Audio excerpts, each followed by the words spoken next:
5, chapter 11, and possibly 12, depending on how many people show up. I am Mrs. Volpe, and welcome to Reading with Beverly Volpe. Men Live. Sorry about this. I have to put my lamp down here so I can see what I'm doing. And if you don't get to see this live, then you can see it afterwards. You can watch it in replay. Okay. Little Men Live, chapter 11. Uncle Teddy. For a week, Dan only moved from bed to sofa. A long week and a hard one, for the hurt foot was very painful at times. The quiet days were very wearisome to the active lad, longing to be out enjoying the summer weather, and especially difficult was it to be patient. But Dan did his best, and everyone helped him in their various ways. So time passed, and he was rewarded at last by hearing the doctor say on a Saturday morning, "This foot's doing better than I expected. Give the lad the crutch this afternoon and let him stump about the house a little."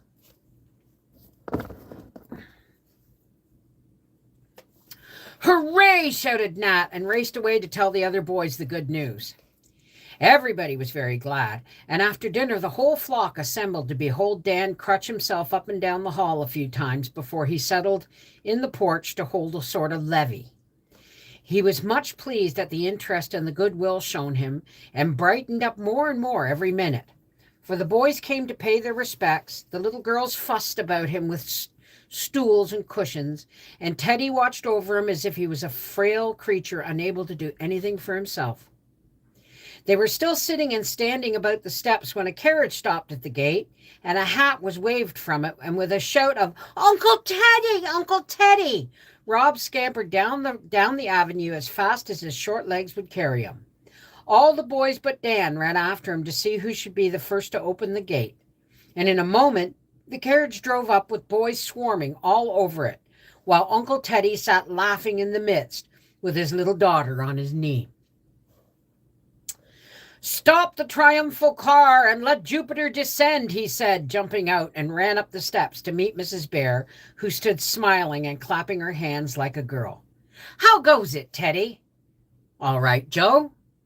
Then they shook hands, and Mr. Lorry put Bess into her aunt's arms, saying, as the child hugged her tight, "Goldilocks wanted to see you so much that I ran away with her, for I was quite pining for a sight of you myself.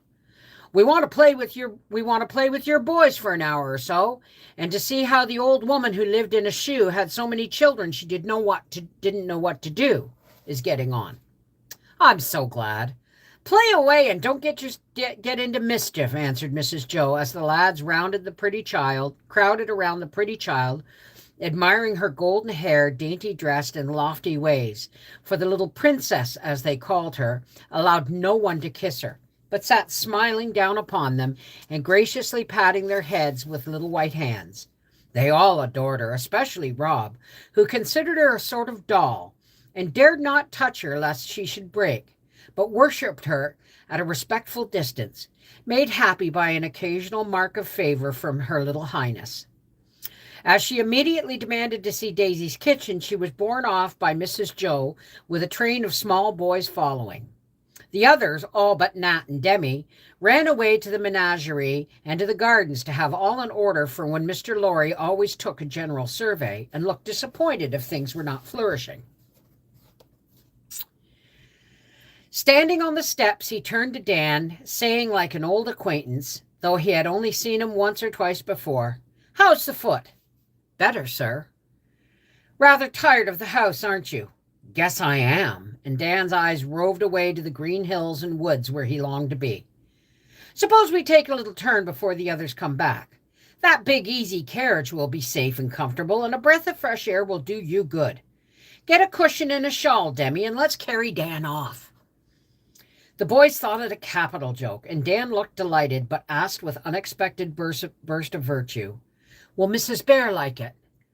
"Oh, yes. We settled all that a minute ago." "You didn't say anything about it, so I don't see how you could," said Demi inquisitively. We have a way of sending messages to one another without any words. It's a great improvement on the telegraph. I know its eyes. I saw you lift your eyebrows and nod toward the carriage, and Mrs. Bear laughed and nodded back, cried Nat, who was quite at ease with kind Mr. Lorry by this time. Right. Now then, come on. And in a minute, Dan found himself settled in the carriage, his foot cushioned on the seat opposite, nicely covered with a shawl, which fell down from the upper regions in a most mysterious manner, just when he wanted it.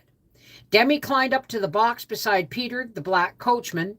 Nat sat next to Dan in the place of honor, while Uncle Teddy would sit opposite to take care of the foot, he said, but really that he might study the faces before him, both so happy and yet so different. For Dan's was square and brown and strong, while Nat's long and fair and rather weak, but very amiable with its mild eyes and good forehead. By the way, I've got a book somewhere here that you may like to see, said the oldest boy of the party, diving under the seat and producing a book, which made Dan exclaim, Oh, by George, by George, isn't that a stunner? As he turned the leaves and saw the fine plates of butterflies and birds, and every sort of interesting insect colored like life.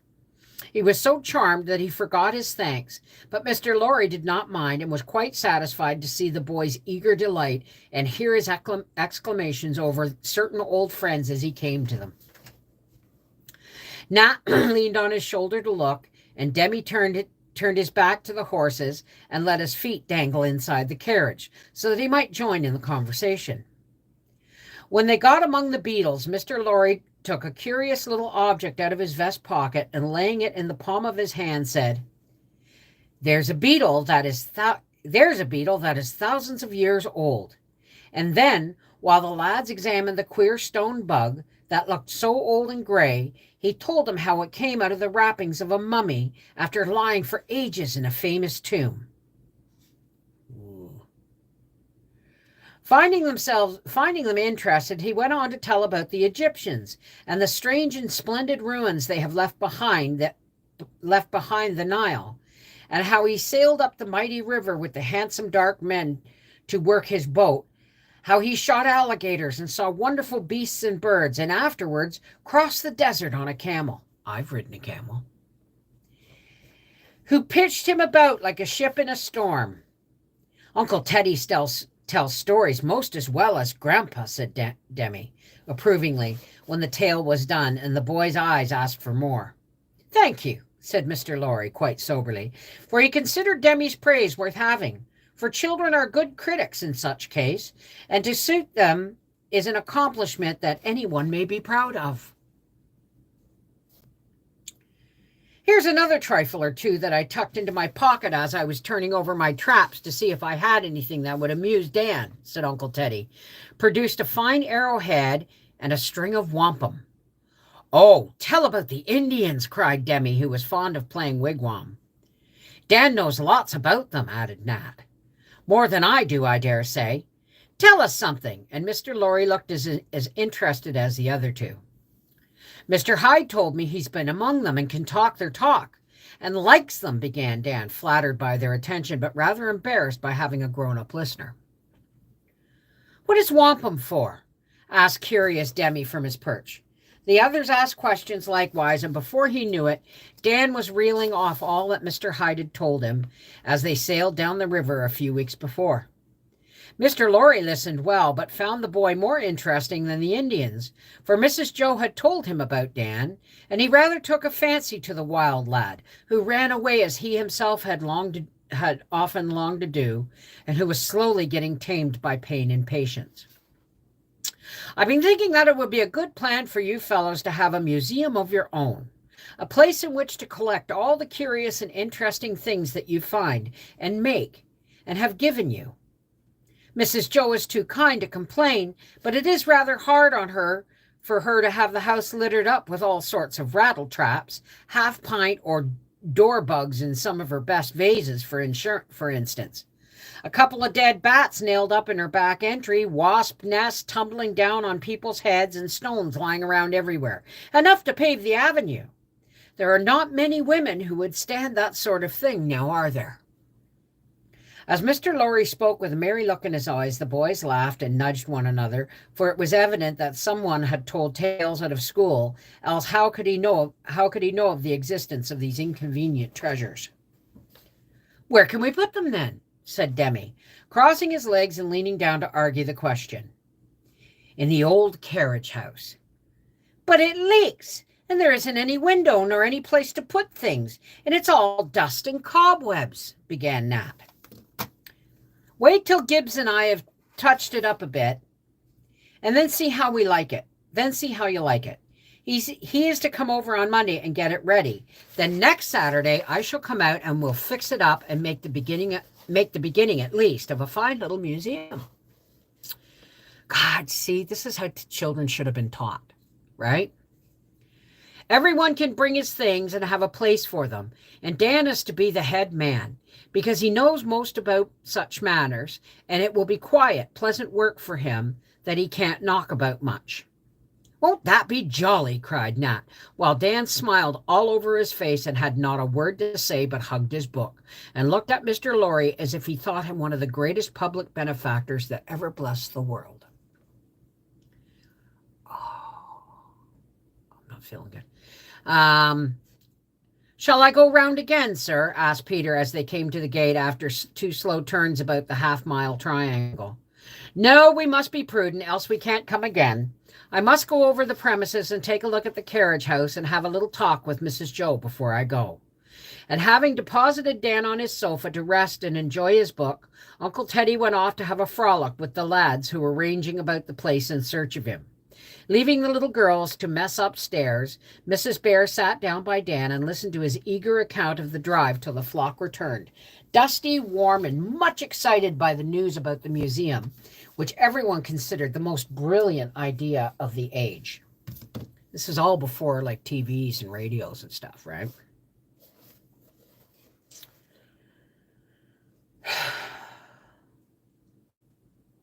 "I always wanted to endow some sort of an institution, and I'm going to begin with this," said Mr. Lorry, sitting down on a stool at Mrs. Joe's feet.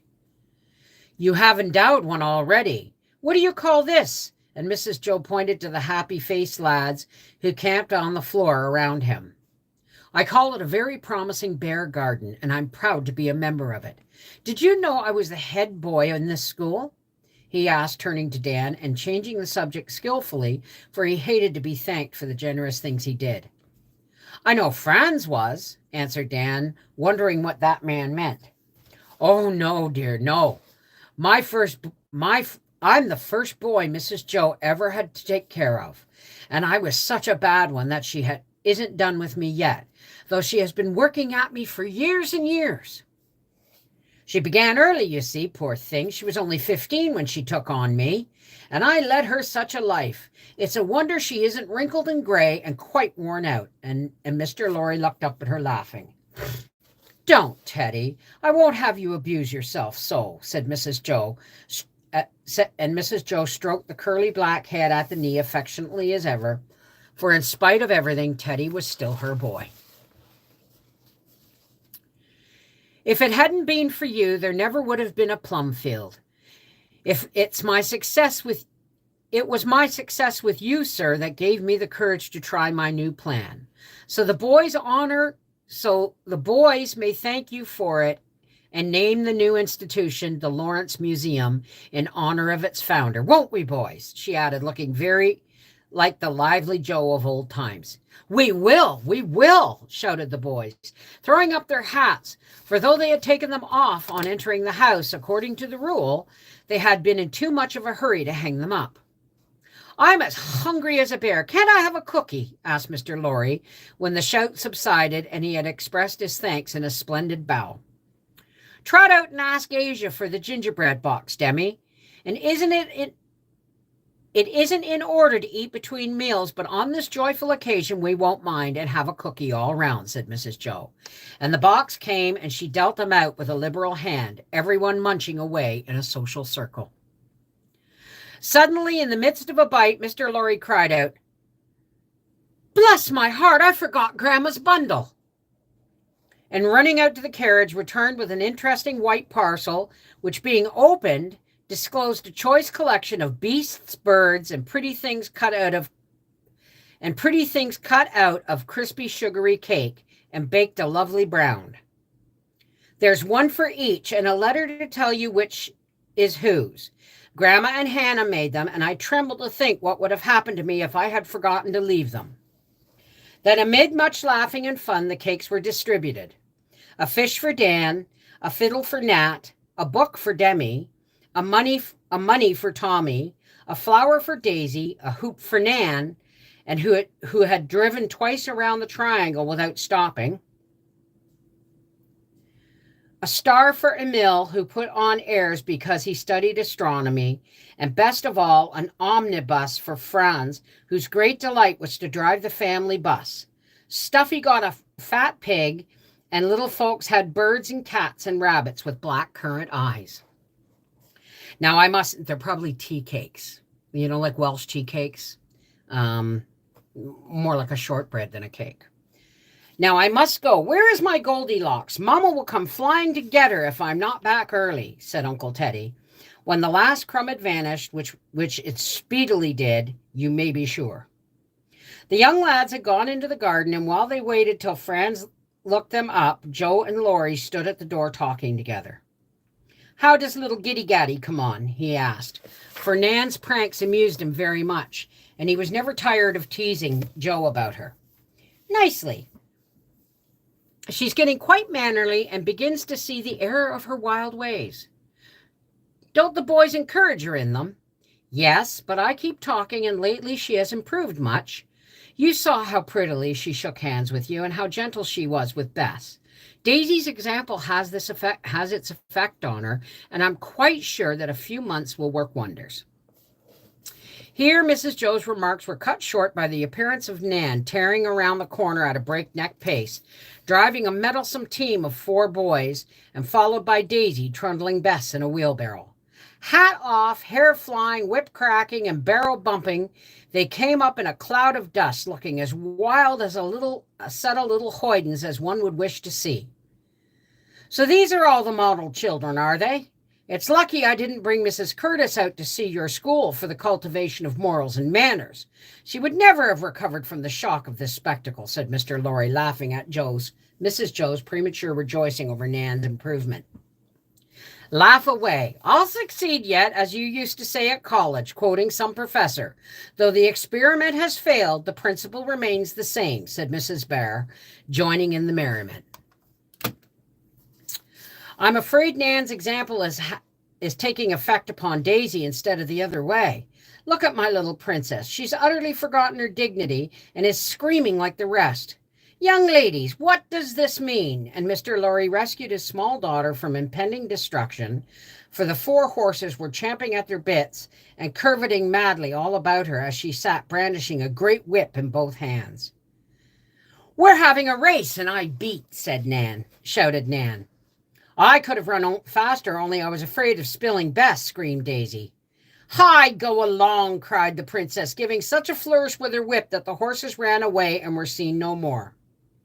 My precious child, come away from this ill-mannered crew before you are quite spoiled. Goodbye, Joe. Next time I come, I shall expect to find the boys making patchwork. It wouldn't hurt them a bit. I don't give in, mind you, for my experiments always fail a few times before they succeed. Love to Amy and my blessed Marmee, called Mrs. Joe as the carriage drove away. And the last Mr. Lorry saw of her, she was consoling Daisy for her failure by a ride in the wheelbarrow and looking as if she liked it. Great was the excitement all week about the repairs in the carriage house, which went briskly on in spite of incessant questions, advice, and meddling of the boys. Old Gibbs was nearly driven wild with it all. Excuse me. But managed to do his work nevertheless, and by Friday night the place was all in order. Roof mended, shelves up, walls whitewashed, and a great window cut at the back, which let in a flood of sunshine and gave them a fine view of the brook, the meadows, and the distant hills. And over the great door, painted in red letters, was the Lawrence Museum.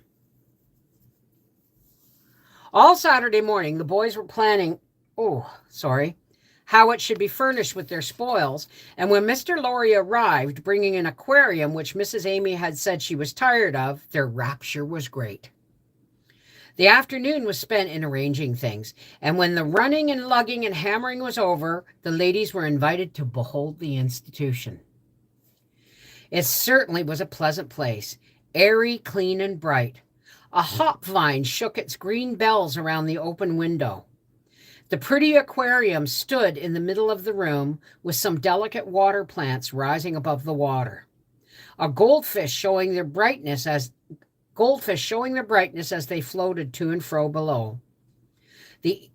On either side of the window were rows of shelves ready to receive the curiosities yet to be found.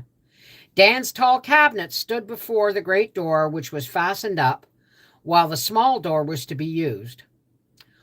On the cabinet stood a queer Indian idol, very ugly but very interesting. Old Mr. Lawrence sent it as well as a fine Chinese junk in full sail, which had conspicuous place on the long table in the middle of the room.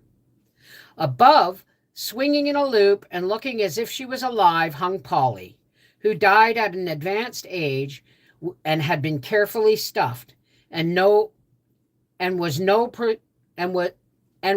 presented by Mrs. Joe, and was not. I don't know why it says it that way.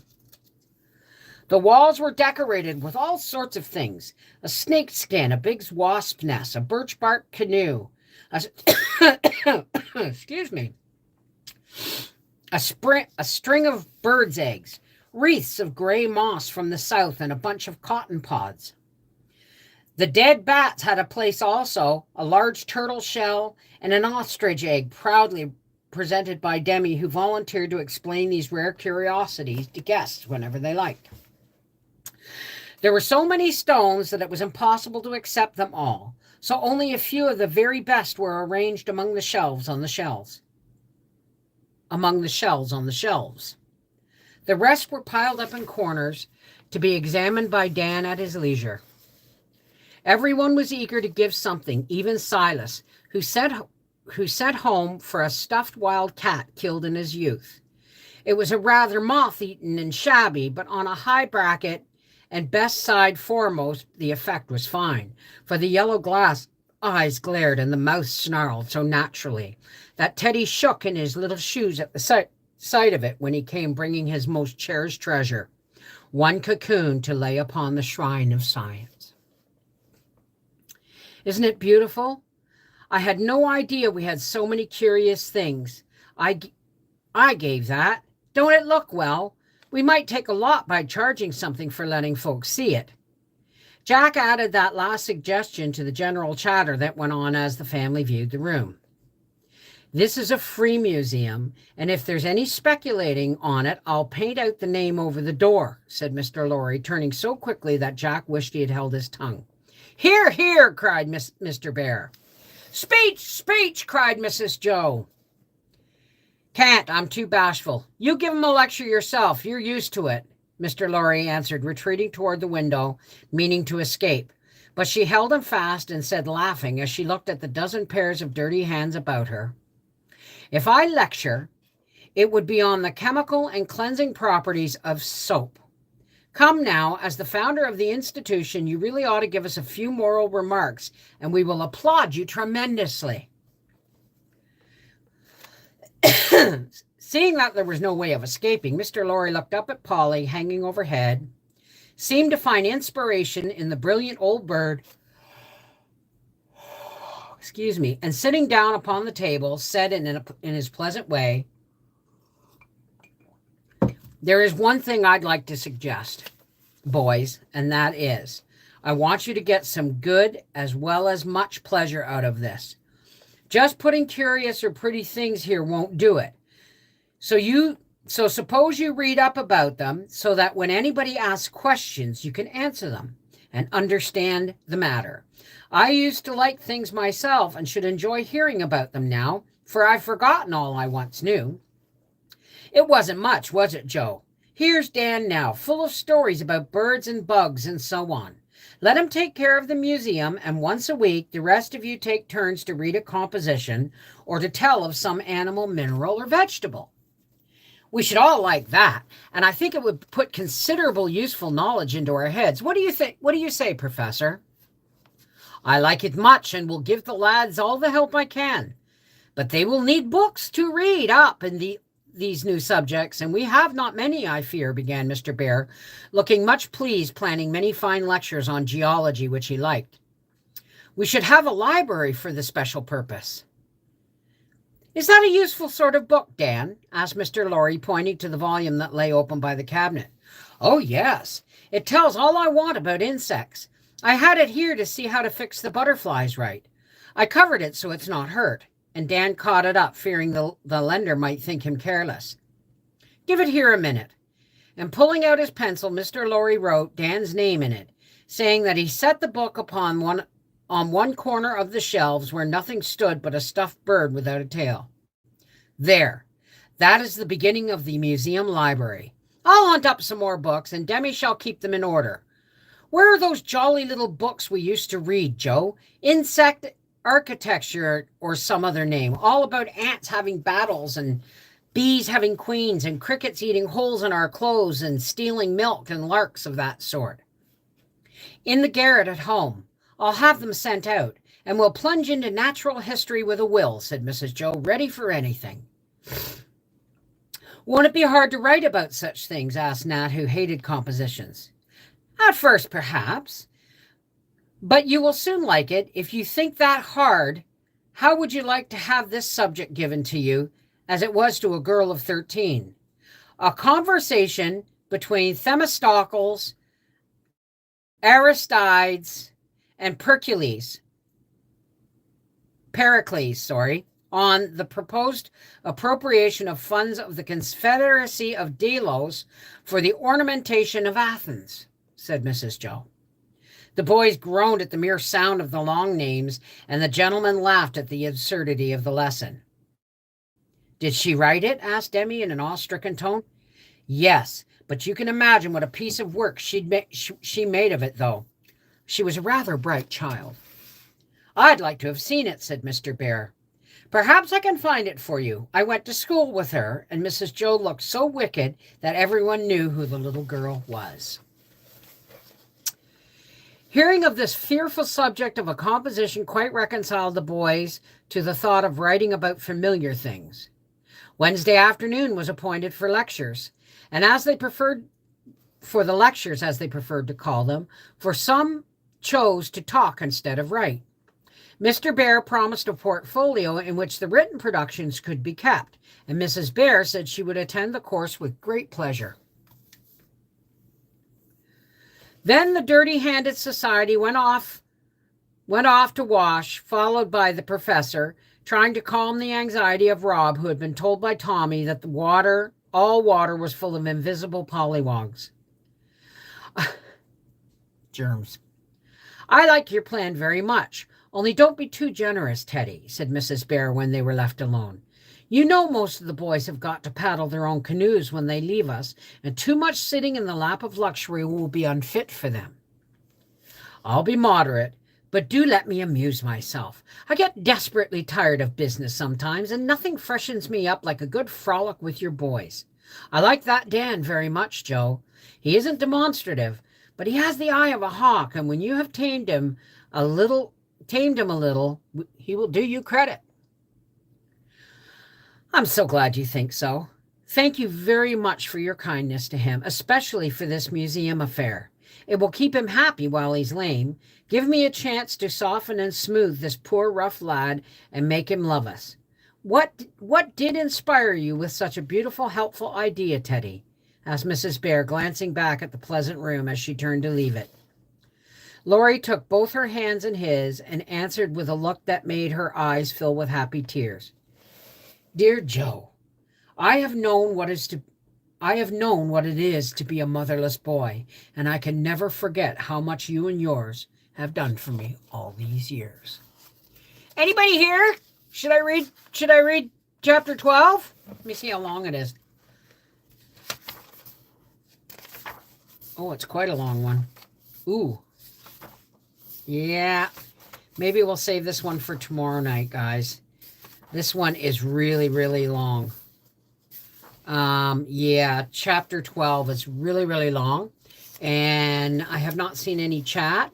So we'll save chapter 12, Huckleberries, for another day. This is Mrs. Wolfe from Reading with Beverly Wolfe saying thanks for joining me on Little Men Live. Take care. God bless. See you soon for chapter 12.